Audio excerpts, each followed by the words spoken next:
You ask Tiger to solve. This deals with linear equations with one unknown. The final result is x equals -2. Let's solve it step by step. Group all x terms on the left side of the equation. Subtract 5x from both sides. Group like terms. Simplify the arithmetic. Group like terms. Simplify the arithmetic. Group all constants on the right side of the equation. Subtract 25 from both sides.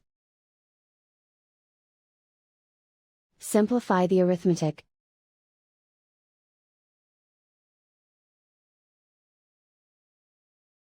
Isolate the x.